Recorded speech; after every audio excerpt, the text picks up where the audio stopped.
മൂന്നാമത്തെ ചാപ്റ്ററായ parallel ലൈൻസിലെ page number 46 ക്വസ്റ്റ്യനാണ്.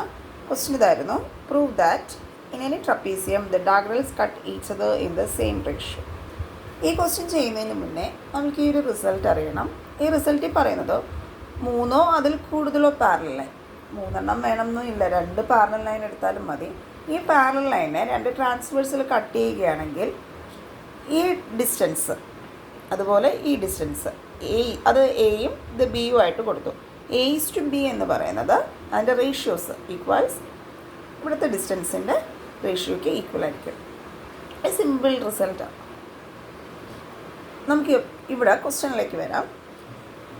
In any trapezium, ഏതൊരു ട്രപ്പീസിയം, ഞാനൊരു ട്രപ്പീസിയം വരച്ചിട്ടുണ്ട്, പിന്നെ ഞാൻ അതിൻ്റെ പേര് കൊടുത്തു. ആ ട്രപ്പീസിൽ എന്തുണ്ട്? The diagonals. അപ്പോൾ 2 ഡയഗണൽ വരയ്ക്കണം അല്ലേ, AC BD. അത് ഇൻ്റർസെക്റ്റ് ചെയ്ത പോയിന്റിന് P കൊടുത്തു. Cut each other in the same ratio. ഈ ഡയഗണൽസ് സെയിം റേഷ്യോയിലാണ് കട്ട് ചെയ്യുന്നതെന്നാണ് കാണിക്കേണ്ടത്. അപ്പോൾ നമ്മളായിട്ട് കൊടുത്തത് കൊണ്ട് ABCD ട്രപ്പീസിയൊക്കെ വരച്ച് നമ്മളായിട്ട് ചെയ്തതല്ലേ, അതുകൊണ്ട് നമുക്കിവിടെ ഇൻട്രൊഡ്യൂസ് ചെയ്യണം. അത് let ABCD be a trapezium, AC and BD are the diagonals. അതുപോലെ P എന്ന് പറയുന്നത് ഇൻ്റർസെക്റ്റിംഗ് പോയിൻ്റാണ്. നമുക്ക് പ്രൂവ് ചെയ്യേണ്ടത് എന്താണ്? ടു പ്രൂവ് എന്താ പ്രൂവ് ചെയ്യേണ്ടത്? Diagonals cut each other in the same ratio അല്ലേ. AP:PC equals BP:PD. BP:PD. അതിനുവേണ്ടി നമുക്കിവിടെ കൺസ്ട്രക്ഷൻ ചെയ്യണം. ഈ Pയിൽ കൂടി ഒരു പാരലൽ ലൈൻ വരയ്ക്കുന്നു, അതിന് EF എന്ന് കൊടുക്കുന്നു. അപ്പോൾ നെക്സ്റ്റ് ഹെഡിങ് കൺസ്ട്രക്ഷൻ. കൺസ്ട്രക്ഷൻ എന്താണ്? ഡ്രോ EF പാരലൽ ടു ABയുമാണ്, സെയിം ടൈം അത് ആർക്കും പാരലാണ്? CDക്കും പാരലാണ്. ഇത്ര എല്ലാവർക്കും മനസ്സിലായി കാണാം. ഇനി നമുക്ക് ഒരു ട്രയാങ്കിൾ എടുക്കാം. ഞാനിപ്പോൾ ഈ ഒരു ട്രയാങ്കിൾ എടുക്കുക, ട്രയാങ്കിൾ ABD.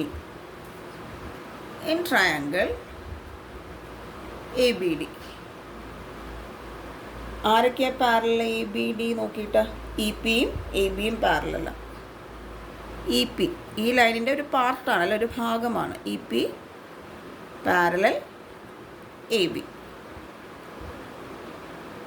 അങ്ങനെ വന്നാൽ എങ്ങനെ എഴുതാം? ഈ റിസൾട്ട് ഉപയോഗിച്ച് ഈ പാരലൽ ലൈൻസ് മുറിക്കുന്ന, അതായത് ഈ ലൈൻ പാരലൽ ലൈൻസിന് മുറിക്കുന്ന ഡിസ്റ്റൻസ് സെയിം ആയിരിക്കും അല്ലേ. അപ്പോൾ എങ്ങനെ എടുക്കാം? ട്രയാങ്കിൾ എടുത്തിരുന്നത് ABD ആണ്. AE ഈസ് ടു ED എന്ന് പറയുന്നത് BP:PD. AE is to ED എന്ന് പറയുന്നത് ഈക്വൽസ് BP:PD. അപ്പോൾ ഇതിനെ എങ്ങനെ എഴുതാം? AE/ED equals BP/PD. ഇക്വേഷൻ 1. ഇപ്പം നമ്മൾ എടുത്ത ട്രയാങ്കിൾ ABD ആണ്. അടുത്ത ഈ എടുത്ത ട്രയാങ്കിളിൽ ഡയഗണൽ ആരാ വന്ന? BD. ഈ ട്രയാങ്കിളിൻ്റെ കൂടെ ചേർന്നിരിക്കുന്ന മറ്റൊരു ട്രയാങ്കിൾ എടുക്കുക, അതിൻ്റെ ഡയഗണൽ AC ആയിരിക്കണം. ഇപ്പോൾ ഈ ഒരു ട്രയാങ്കിൾ BD ആണ് വന്നതെങ്കിൽ നെക്സ്റ്റ് അഡ്ജസൻറ്റ് ട്രയാങ്കിൾ, അടുത്തുള്ള ട്രയാങ്കിൾ എടുക്കുക, അതിൻ്റെ ഡയഗണൽ ഏതായിരിക്കണം? AC. അപ്പോൾ AC വരുന്ന ഇതിൻ്റെ കൂടെ അടുത്തിരിക്കുന്ന ട്രയാങ്കിൾ ഏതാ? Triangle ADC. In triangle ADC ആരൊക്കെയാണ് പാരലൽ? ADCയിൽ EPയും DCയും പാരലൽ. EP parallel DC. അങ്ങനെ വരുമ്പോൾ എങ്ങനെ എടുക്കാം? AE is to ED, AE is to ED equals triangle ഏതായിരുന്നു? ഇതല്ലേ. AP is to PC. AP is to PC. റേഷ്യോനെ നമുക്ക് മാറ്റാം. AE/ED equals AP/PC. Equation number 2. From 1 and 2 നമുക്ക് എങ്ങനെ എടുക്കാം? നമുക്ക് ഫസ്റ്റ് ഈ 2 ഇക്വേഷനിൽ നമുക്ക് എങ്ങനെ ചെയ്യാം?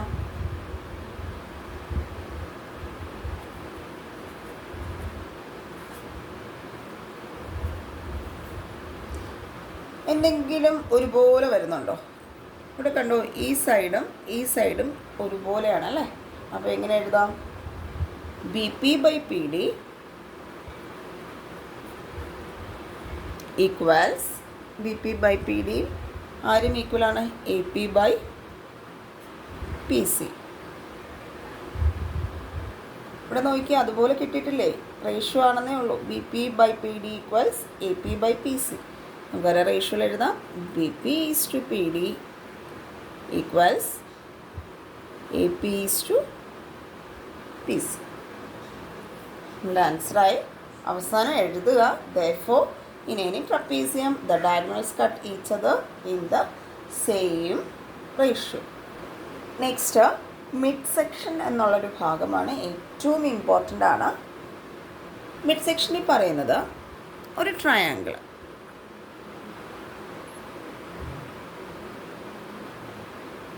ആ ട്രയാങ്കിളിൻ്റെ പേര് എ ബി സി എന്ന് കൊടുക്കുന്നതാണ്, നമ്മളായിട്ട് കൊടുക്കുന്നതാണ്.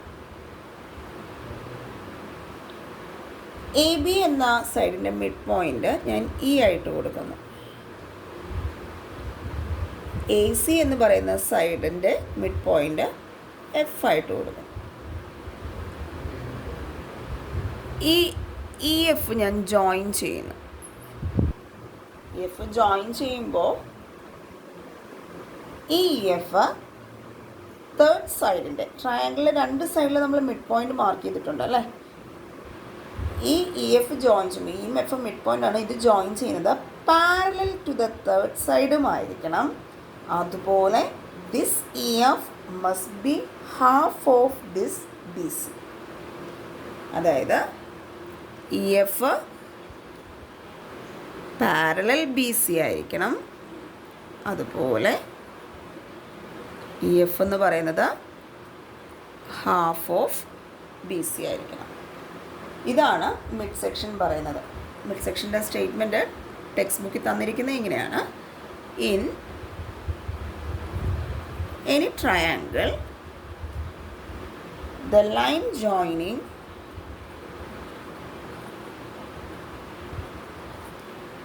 the midpoints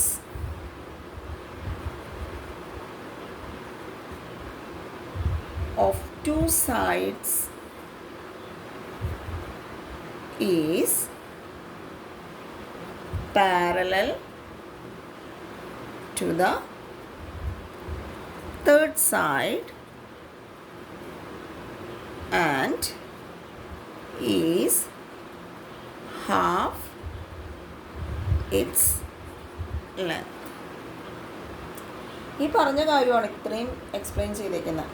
in any triangle the line joining the mid points of two sides. Mid points are E F join ചെയ്ത് കിട്ടിയ line is parallel to the third side. E F parallel B C and E F എന്ന് പറയുന്നത് എന്താണ്? Half of B C. വളരെ important ആയിട്ടുള്ള റിസൾട്ടാണ്. Next വീഡിയോയിൽ നമുക്കിതിൻ്റെ ക്വസ്റ്റ്യൻസ് ഉൾപ്പെടുത്താം. Thank U.